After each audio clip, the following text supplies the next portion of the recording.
ولی، حیدر اور تاثیر تین بھائی تھے جو شہر میں رہتے تھے، اپنے روزمرہ کے کاموں میں مصروف تھے۔ ان کے والد ایک بزرگ آدمی ایک دور دراز گاؤں میں اپنے آبائی گھر میں اکیلے رہتے تھے۔ ایک دن انہیں اس کی طرف سے ایک خط موصول ہوا جس میں انہوں نے لکھا کہ بیٹو، میں نے تمہیں آخری بار دیکھا بہت عرصہ ہو گیا ہے، گھر آؤ کیونکہ میرا دل تمہاری موجودگی کے لیے ترس رہا ہے۔ بھائیوں نے فوراً اس سے ملنے کا فیصلہ کیا۔ اپنے بیگ پیک کر کے وہ جوش و خروش اور پرانی یادوں سے بھرے سفر پر روانہ ہوئے۔ یہ سفر آسان نہیں تھا، وہ گھومتی ہوئی سڑکوں اور وسیع کھیتوں سے گزرتے ہوئے اپنے بچپن کی یاد تازہ کرتے تھے۔ اچانک جب وہ ایک دور دراز علاقے سے گزرے تو ان کی گاڑی کا ٹائر پھٹ گیا۔ سب سے بڑے اور ذمہ دار ولی نے چارج سنبھال لیا۔ جب حیدر نے فالتو ٹائر تلاش کیا تو سب سے کم عمر تاثیر نے لطیفوں سے سب کے حوصلے بلند رکھے۔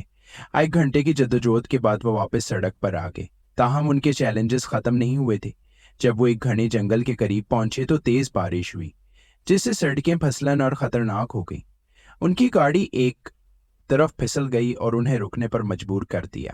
حیدر نے مشورہ دیا کہ ہمیں بارش کے کم ہونے کا انتظار کرنا چاہیے، نہیں، ہمیں چلتے رہنا چاہیے، والد ہمارا انتظار کر رہے ہیں۔ ولی نے اصرار کیا۔ اپنے والد کی خواہش کو محسوس کرتے ہوئے انہوں نے طوفان کے درمیان آہستہ آہستہ گاڑی چلاتے ہوئے احتیاط سے جاری رکھنے کا فیصلہ کیا۔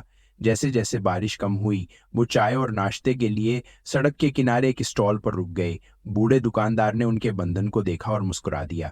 تم مجھے میرے اپنے بھائیوں کی یاد دلاتے ہو، اس نے کہا۔ چاہے کچھ بھی ہو جائے ہمیشہ ساتھ رہیں، خاندان زندگی کی سب سے بڑی نعمت ہے۔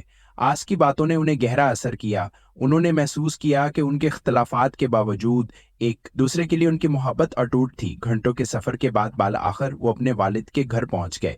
دہلیز پر کھڑے اسے دیکھ کر اس کی آنکھوں میں خوشی کے آنسو ہر مشکل کو قابل قدر بنا دیا۔ میرے بیٹے، اس نے انہیں گرمجوشی سے گلے لگایا۔ آج رات وہ چمنی کے گرد بیٹھ کر ہنسی اور کہانیاں بانٹ رہے تھے۔